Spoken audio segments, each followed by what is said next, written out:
बारवा जंगल के फार्म घुमा दो पिया, हमके कसिया सहरिया देखा दो पिया, देखा दो पिया, देखा दो पिया।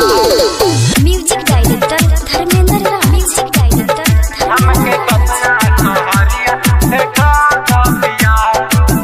जोकवा से किनब राजा कनवा के बाली, कनवा के बाली राजा कनवा के बाली, कसिया सहरिया से उठवा के लाली, उठवा के लाली राजा उठवा के लाली।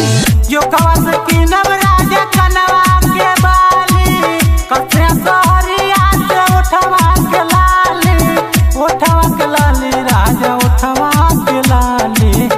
हाजीनगर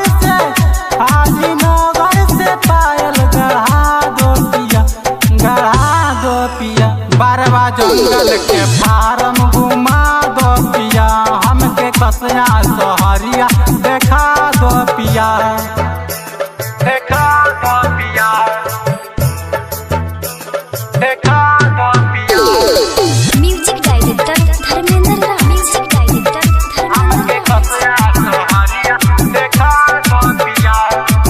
मलुडी के हवे मिठाई मशहूर हो, हवे मशहूर राजा हवे मशहूर हो, खाए खातिर भीड़िया लागेल भरपूर हो, लागे भरपूर राजा लागे भरपूर हो।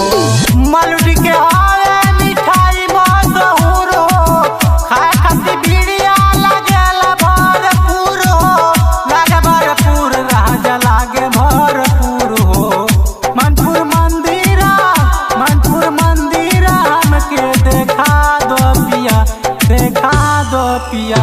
रूमलिया के चाट खिया दो पिया, हमके कसिया सहरिया देखा दो पिया, देखा दो पिया, देखा दो पिया। म्यूजिक डायरेक्टर धर्मेंद्र राव, म्यूजिक डायरेक्टर हमके कसिया सहरिया देखा दो पिया। सुने पप्पू पिया जन भार माओ, जन भार माओ पिया जन भार माओ, चल के कुड़वा से चूड़िया दिलावो, चूड़िया दिलावो राजा चूड़िया दिलावो।